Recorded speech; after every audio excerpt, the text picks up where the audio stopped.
সবার প্রথম আমি বলি, আপনাদের কিন্তু আমি আপডেটে বলেছিলাম শেন মিকম্যান এবং টনি খান একসাথে ফিচার্স এবং তার একটা ছবি আপনাদের আমি দেখিয়েছিলাম। তো শেন মিকম্যানের নতুন একটা ছবি পোস্ট করা হয়েছে এবং এটা লিক না, এটা পোস্ট করা হয়েছে। আপনারা এখানে দেখতে পাচ্ছেন ইয়ান বাক্স এবং শেন মিকম্যান একসাথে আছে এবং তারা লিখেছে ইন্টারেস্টিং ফ্লাইট টুডে। আর এটার পর তো জিনিসটা আস্তে আস্তে আরো বেশি অবভিয়াস হচ্ছে যে শেন মিকম্যান এই ডাব্লিউতে আসতেছে। আর আমি একটা কথা বলি, এখানে জন মক্সলির সাথে শেন মিকম্যান ফিচার্স হবে এবং মানে একটা কানেকশন আছে, কারণ এই ডাব্লিউতে ড্যানিয়েল ব্রায়ানের সাথে যখন তার একটা প্রোমো হচ্ছিল তখন সে কথাটা ড্রপ করেছিল এবং জন মক্সলি বলেছিল যে আমি যেই ভিশন নিয়ে এই কোম্পানিতে জয়েন করেছিলাম সেইভাবে আসলে কোম্পানিটা চলতেছে না, কোম্পানি অন্যভাবে চলা শুরু করেছে। আর আমার মনে হয় শেন মিকম্যান যদি ডিন অ্যামব্রোসের সাথে আসে, আর এখানে কিন্তু ওয়ার কথাটা ড্রপ করা হয়েছিল, তো টনি খানের সাথে আসলে শেন মিকম্যানের একটা দ্বন্দ্ব শুরু হতে পারে। আর আমরা কিন্তু এর আগেও দেখেছিলাম ইসিডাব্লিউতে শেন মিকম্যান এই কাজটা করেছে, আর এখানে ডাব্লিউডাব্লিউর এগেইনস্টেও তারা দেখাতে পারে শেন মিকম্যান এবং ডিন অ্যামব্রোসকে একসাথে এনে। আর ডাব্লিউডাব্লিউর নাম যতবার এই ডাব্লিউ ড্রপ করবে আসলে তত বেশি কন্ট্রোভার্সি, তত বেশি ড্রামা, আর এইসব দেখেই তো ফ্যানরা ইন্টারেস্ট হয় এবং এটা দেখে মজা পায় তারা। আর খুব শীঘ্রই শেন মিকম্যানকে আপনারা এই ডাব্লিউতে দেখতে পারেন। আর আজকে অনেক আপডেট আছে, চলুন শুরু করা যাক। Hello viewers, welcome to Rachel Bangla BD. প্রথমেই বলি, আমরা সবাই জানি 2025 সালে নেটফ্লিক্সে মানডে নাইট রটা যাবে, আর আমরা কিন্তু অনেক বেশি এক্সাইটেড এবং এই নেটফ্লিক্সের বিষয়ে আরো কিছু ডিটেলস জানা গিয়েছে, আপনাদের সাথে শেয়ার করব। ডাব্লিউডাব্লিউ রটা যখন নেটফ্লিক্সে যাবে এবং তাদের যে প্রথম শোটা হবে সেটা হচ্ছে জানুয়ারির 6 তারিখে, আর এটার ভেন্যু হচ্ছে লস অ্যাঞ্জেলিস। আর ইনিশিয়ালি ডাব্লিউডাব্লিউ লস অ্যাঞ্জেলিসেই করার জন্য প্ল্যান করতেছে। আর ডাব্লিউডাব্লিউ যদি প্রথমে কোনো নেটওয়ার্কের সাথে ডিল হয় এবং তারা প্রথম শোটা যেখানে করে সেখানে আসলে তারা খুব মেজর ভাবে সেই এরিনাটাকে দেখে। আর লস অ্যাঞ্জেলিসে যদি হয় তাহলে মানডে নাইট র নেটফ্লিক্স অনেক বেশি ভালো হবে, কারণ সেটার স্টেডিয়ামটা আসলে অনেক বেশি বড়। আর এখানে সিএম পাঙ্কও কিছু কথা বলেছে, আর আপনারা জানেন সিএম পাঙ্ক অনেক বেশি ইনসাইডার, বা তার সাথে এখন ডাব্লিউডাব্লিউ এর ভিতরে যে কাজগুলো সেগুলো সে করে থাকে। সিএম পাঙ্ক ক্লিয়ার করেছে, কারণ আপনারা জানেন সবাই ভাবে যে নেটফ্লিক্সে গেলে অন্যরকম কিছু হবে, বাট সিএম পাঙ্ক এখানে বলে যে কমার্শিয়াল হবে, বাট আমরা ম্যাচের মাঝখানে যে কমার্শিয়াল গুলো দেখি মানে অ্যাডভার্টাইজ, সেটা আসলে হবে না, ম্যাচের শেষে কমার্শিয়াল দেওয়া হবে। আর এখন যদি কোনো ম্যাচ হয় সেখানে যদি কমার্শিয়াল দেওয়া হয়, ম্যাচের মধ্যে আমরা কিন্তু আসলে ম্যাচটা দেখে ঢুকে যাই, বাট অ্যাডের কারণে আমরা ম্যাচের ফোকাসটা হারিয়ে ফেলি। তো ডাব্লিউডাব্লিউ এখন যেই অ্যাডটা করবে মানে নেটফ্লিক্সে যাওয়ার পর, সেটা রেসলিং এর মাঝখানে দেখাবে না, রেসলিং শেষ হলে বা কোনো প্রোমো কার্ড শেষ হলে তারপর তারা কমার্শিয়াল দিবে।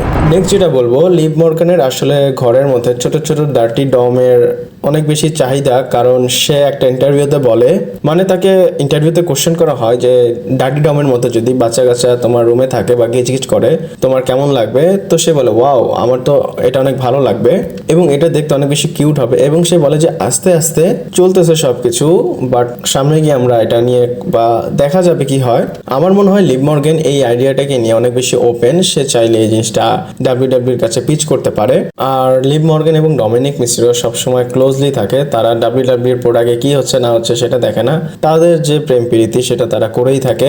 নেক্সট এনএক্সটির বিষয়ে কথা বলি, আপনারা জানেন এনএক্সটি সিডাব্লিউ নেটওয়ার্কের উপর আসবে এবং প্রথম একটা এপিসোড যেটা হবে সেখানে ডাব্লিউডাব্লিউ একটা অ্যাড বা তাদের যে প্রোমো প্যাকেজ সেটা রিলিজ করেছে। আর আপনারা জানেন এনএক্সটিতে ইয়েলো বলতে কি সেটা গোল্ডেন একটা থিম দেওয়া হয়, তো সেই ইয়েলোটা চেঞ্জ করতে পারে, যেমনটা আমরা স্ম্যাকডাউনে দেখেছিলাম যে একটু চেঞ্জ করা হয়েছে। আর এনএক্সটিতেও এরকম বড় একটা চেঞ্জ হতে পারে। সিডাব্লিউ নেটওয়ার্কে যদি এনএক্সটিতে যায় তাহলে তারা এটাকে কিভাবে রিপ্রেজেন্ট করে সেটা আসার দেখার বিষয়। আমার এটার প্রতি ইন্টারেস্ট আছে, দেখি এনএক্সটিতে ডাব্লিউডাব্লিউ কি মেজর চেঞ্জ করে, আর আপনাদের সাথে তো শেয়ার করবই। নেক্সট আমরা কথা বলবো টপ 5 মার্চেন্ডাইজ সেলারের বিষয়।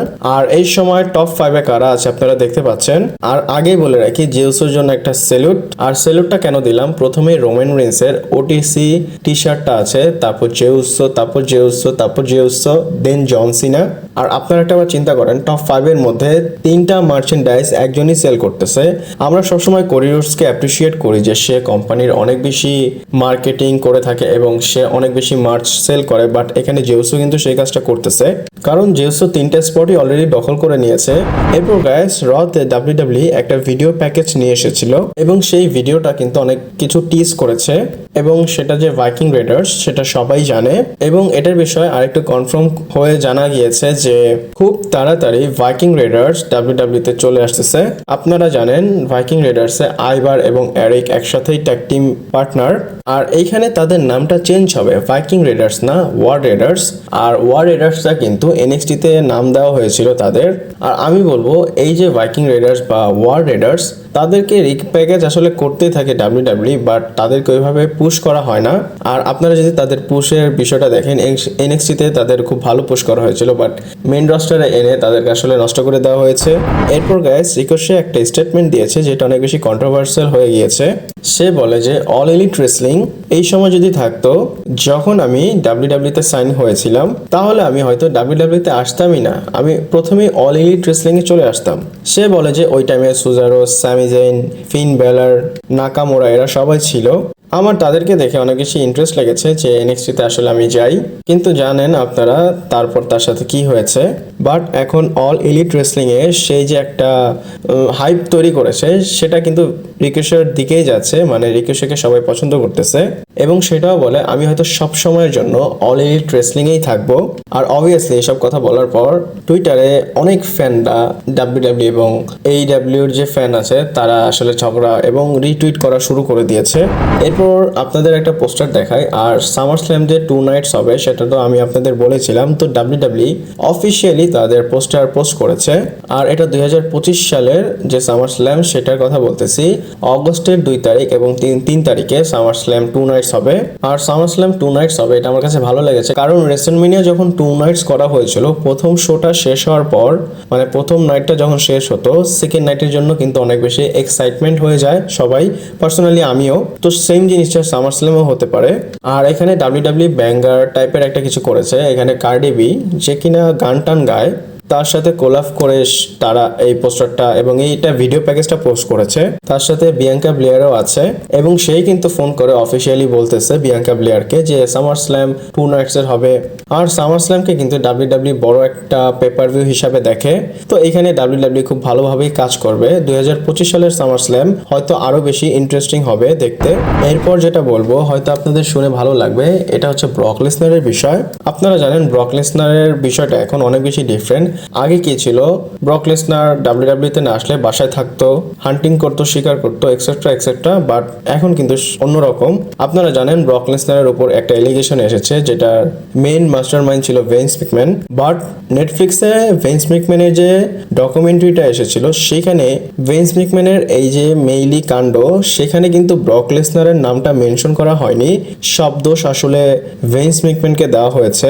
আর আরো একটা কথা বলি, কোর্টের যে রায় সেটা এখনো কিন্তু আসেনি ভেন্স ম্যাকম্যানেরও ব্রক লেসনারেরও। যেহেতু ব্রক লেসনারের নামটা এখনো মেনশন করা হয়নি নেটফ্লিক্সে, আমার কাছে এখনো মনে হয় যে হোপস আছে ব্রক লেসনারকে আমরা টিভিতে দেখতে পারবো। আর আমি বলি বিষয়টা কি, ব্রক লেসনার যখন ড্রু ম্যাকইন্টায়ারের সাথে রেসলম্যানিয়াতে লাস্ট ম্যাচ করেছিল কোভিডের সময়, তখন ব্রক লেসনার রিটায়ার হয়ে গিয়েছিল। বাট ভেন্স ম্যাকম্যান কি করেছে, একটা মেয়েকে অফার করেছে, মানে ব্রক লেসনারকে অফার করেছে যে তুমি আসো, তোমাকে অনেক বেশি টাকা দেবো এবং তার সাথে তুমি স্টে করতে পারবা। দেন আমরা কিন্তু তাকে রিটার্ন করতে দেখেছিলাম সামার স্ল্যামে রোমান রিন্সের এগেনস্টে, এবং লাস্ট ম্যাচ করেছিল সে কোডি রোডসের সাথে। তারপরে তার একটা মামলা হয়ে গিয়েছে এবং সেখানে ফেসে গিয়েছে ভেন্স ম্যাকম্যানের কারণে ব্রক লেসনার। আর আরেকটা কথা বলি, ডাব্লিউডাব্লিউ পেপারস একটু উল্টাপাল্টা করতেছে। যদি ব্রক লেসনারকে আনা যায় তারা সেভাবে আসলে আনবে, তাদের ডোরসটা ওপেন। বাট ডাব্লিউডাব্লিউ যে পণ্ডিত, মানে আমি বলতেছি তাদের যে লয়ার্স, তারা চাচ্ছে ব্রক লেসনার একদম ক্লিয়ার হোক, তারপরে তারা অ্যাপ্রুভ করবে। দেন ডাব্লিউডাব্লিউতে আপনারা ব্রক লেসনারকে দেখতে পারেন। আর ভিডিওটা এই পর্যন্তই ছিল। ভালো লাগলে লাইক, কমেন্ট, শেয়ার, সাবস্ক্রাইব করে পাশে থাকতে পারেন। পরবর্তী ভিডিওতে আবার দেখা হচ্ছে।